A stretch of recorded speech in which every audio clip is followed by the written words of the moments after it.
I've just realised rather belatedly that I've got this front wheel and BSA hub underway. It's the back plate, and the hub is actually being rebuilt into a wheel at the moment.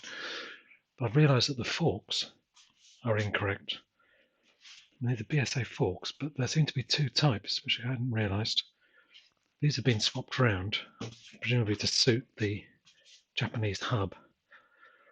But this fork, which should be on the right hand side, is an early type, or it's a type for the street scrambler only. I'm not entirely sure, but there do seem to be two types. One's got just this lug, like this one has, but the others have an additional lug at the top here, and a fixing for the torque arm onto the 6-inch brake, such as this one. So this is the torque arm. I've got a new one, so that will go somewhere there, and there's nothing to attach it onto here. So I've managed to find a replacement for this part of the fork. In other words, a right-hand fork of the other type. So I'm not sure. I need to read the books about what happened there. But anyway, this 6-inch hub won't fit onto this fork leg.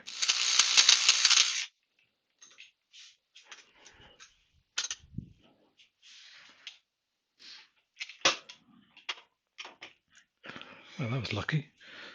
Didn't realise that was going to fit. Don't know what size that is.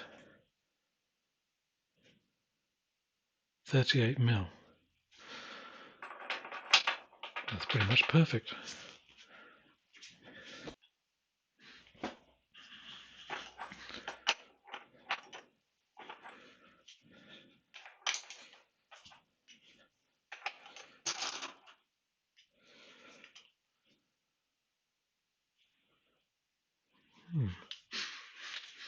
Strong smell of oil as I take that off.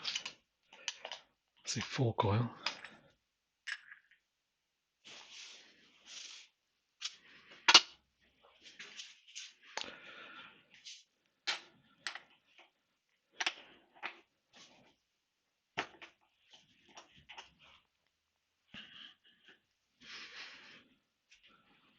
I'll leave that one in for now because otherwise the fork's going to collapse.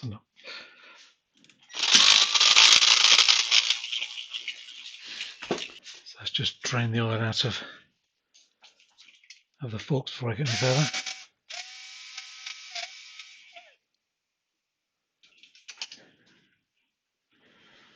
Oh, that's interesting.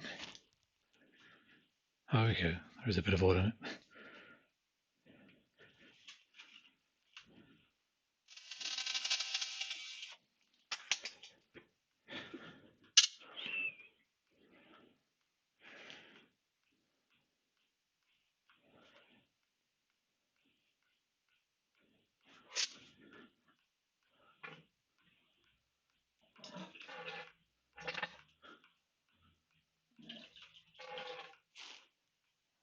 Not a lot in this one.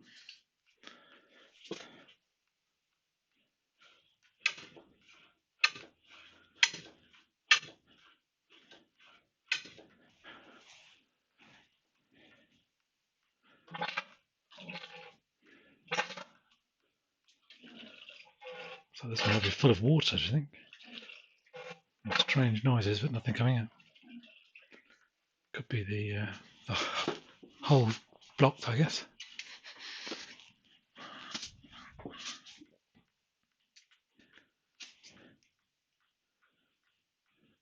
Oh, I think it is actually.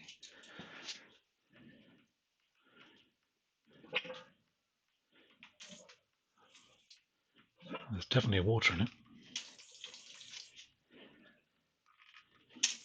And it was just full of some kind of gunge in the bottom.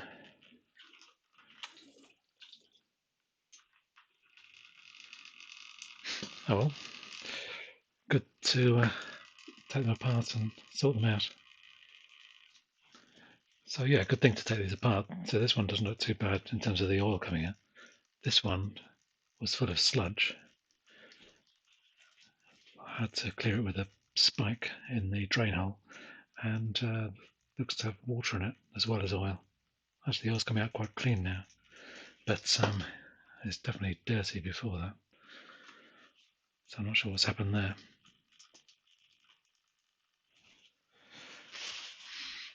Just whip the springs out.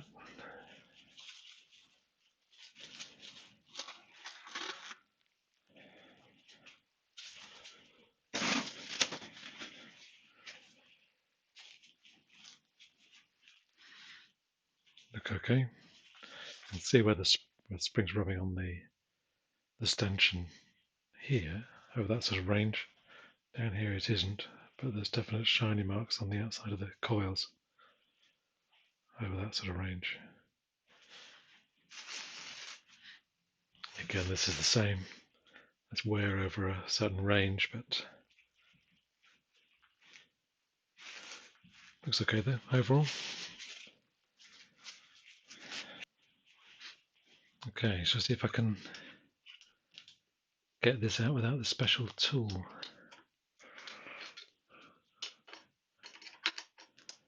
Okay, that's undoing, or going round, shall I say.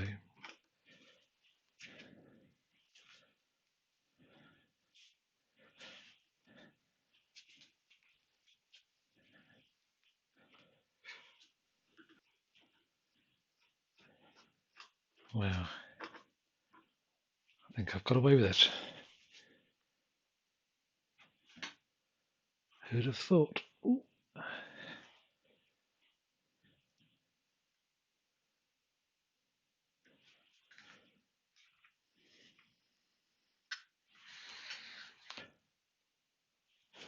So, one down.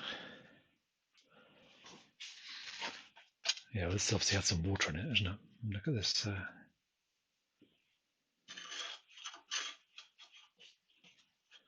feels a bit dodgy as well. But it's obviously been standing in water. You can see the tide mark there. This is supposed to be the good one, isn't it? The oil wasn't too bad in this one, but the other one's distinctly worse.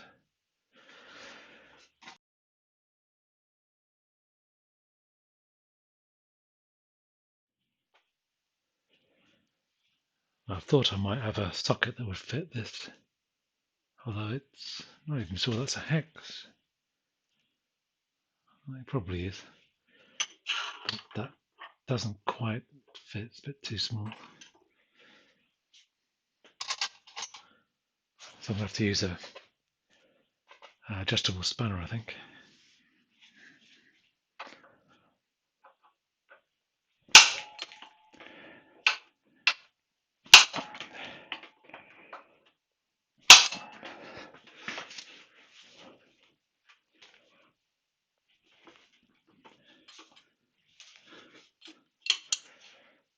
Okay, a couple of sharp taps, that seems to have done it.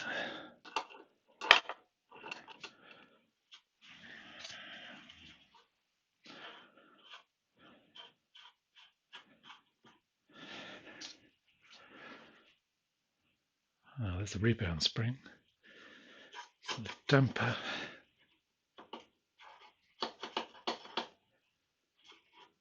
Oh, why is that stuck? Don't want to force it. There we go. Right.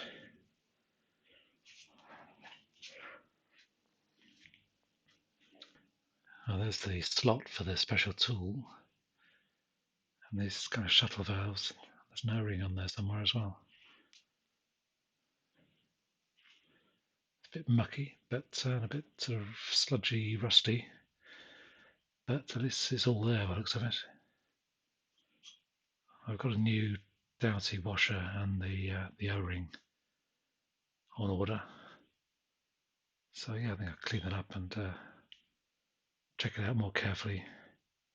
But hopefully it'll be okay.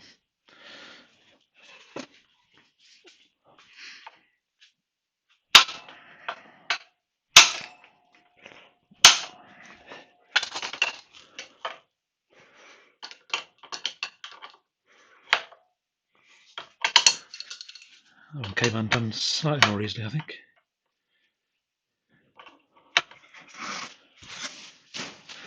Get the impression this one's going to come out more easily, given it's somewhat cleaner.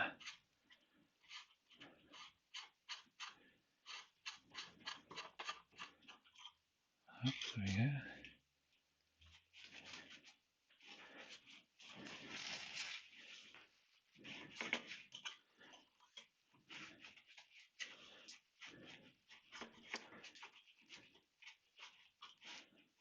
Ah, there we go. Okay, so again, a bit of sludge. I'm surprised that there's so much sludge in it. I suppose it's been in a dusty environment, and these forks might not have been apart. Well, they definitely haven't been apart for years. But yeah, a bit surprised by that.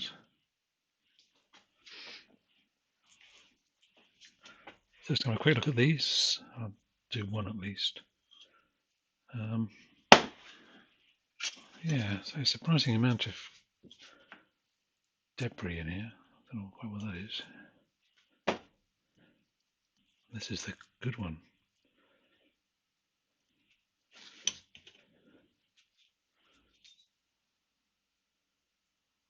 Can't tell what that is. Just grey grit or something. I wonder whether it was part of the seal that had come away, but it doesn't seem to be. And the rebound spring, so that looks okay. It's not broken. Then there's this thread. So this top end has this slot for the special tool. So I probably don't need to dismantle this.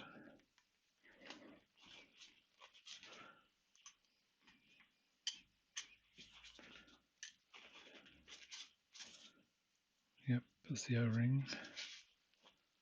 And that's in one piece at least. No sign of any serious issues with it. It's quite flat on its outside diameter, but yeah, as well to replace it certainly. Stiff. Oh, there you go.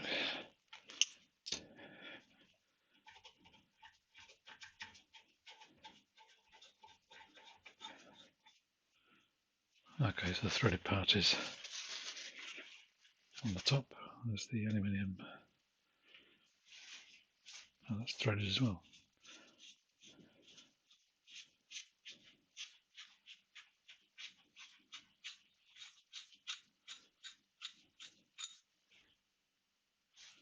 So that goes up that way with the recess in the bottom.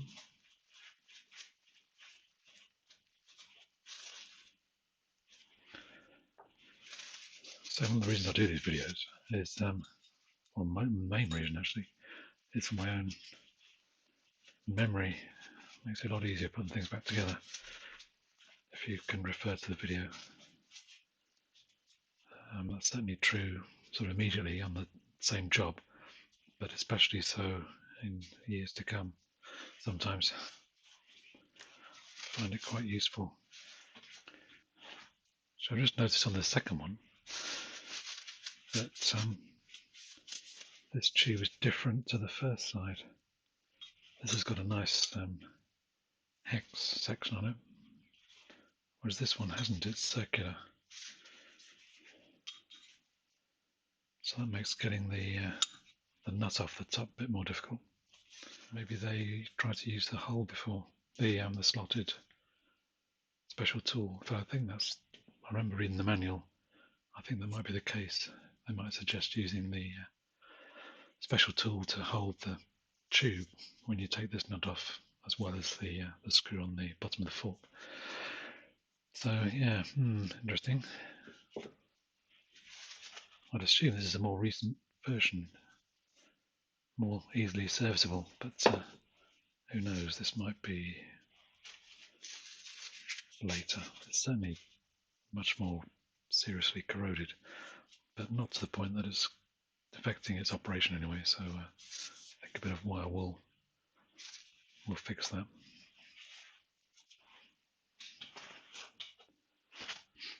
get this one off, by the way. I think I'm just going to clamp it in the copper soft jaws here. I think with this length of contact, it shouldn't crush the tube too much. I can still get a good grip on it, enough to get this nut off. Let's give it a go. Ah, it's gone. Good.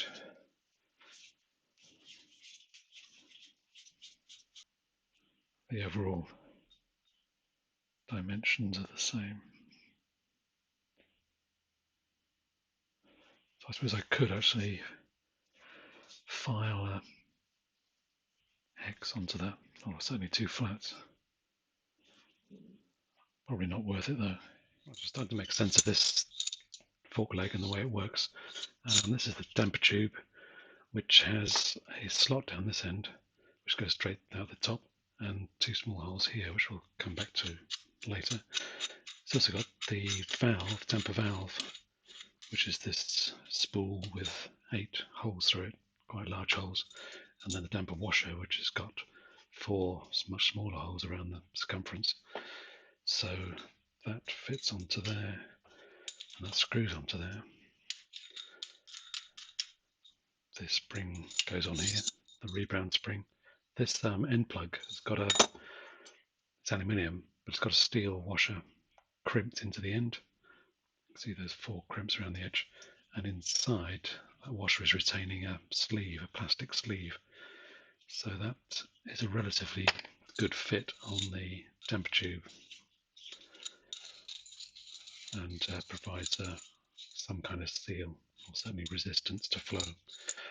So that seems to be that. The way it works is on here. So this red is the bottom of the fork leg. In other words, this part with its closed end. The damper tube is attached securely to the bottom of the lower fork leg, screwed in. So this is the damper tube. This is the end plug screwed into the lower end of the stanchion, and this is the valve at the top with its 8 big holes, and the valve washer with its 4 small holes. So on bump, the suspension is compressing, so oil needs to get out of here below the end cap. It can't get past the end cap very easily. Some of it will, but not a lot. So most of it will make its way through the slot in the bottom of the damper tube and up and out the top. This is say moving up. So on this side of the end cap, this is trying to move through the oil this way. So this valve washer will fall down, and oil will flow easily through the 8 holes in the valve. On the way back, on rebound, this is now moving down. This outer fork leg is moving down. So again, below the end cap, oil can be sucked from the top of the tube out the slot and fill this area. Up here, the oil in here needs to escape, so it's trying to get back up the valve. So this washer will get thrust upwards against the face of the valve, and the oil will be restricted by the small 4 holes in the washer valve. So yeah, so more restrictive damping on rebound than on bump. That's the way I read it.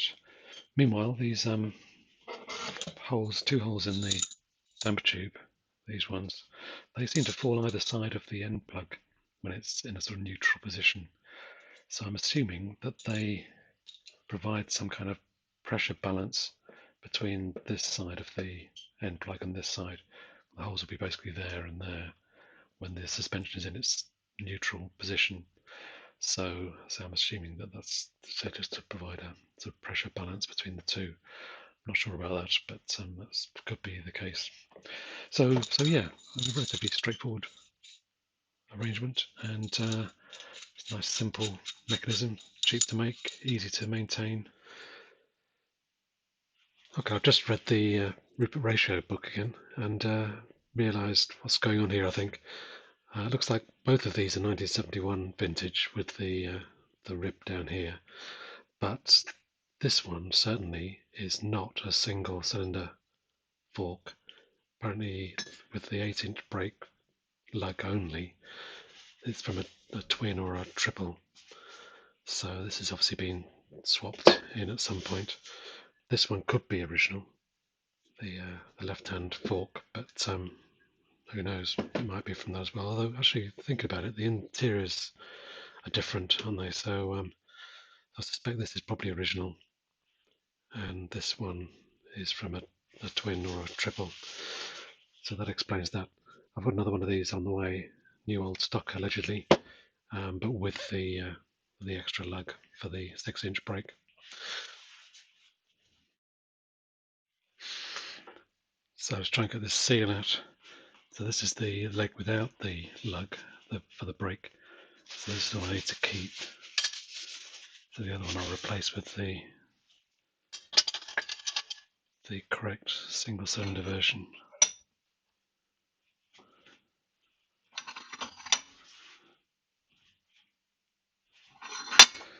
So we talk in the manual about collapsing this seal to get it out.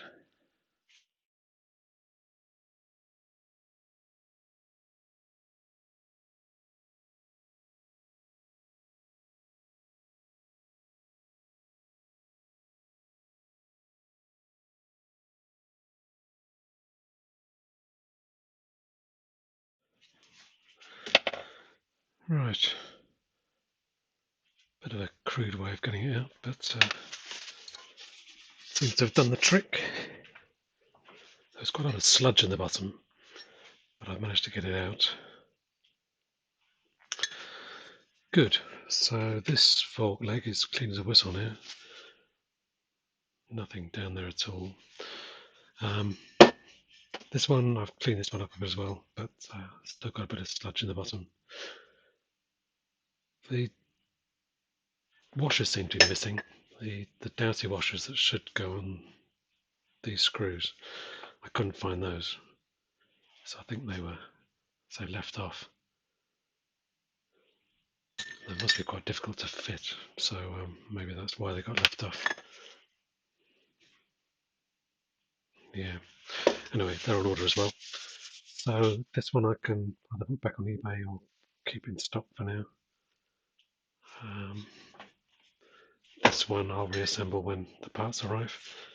I'll get this paint off as well, and wait for the new leg. Thanks for watching.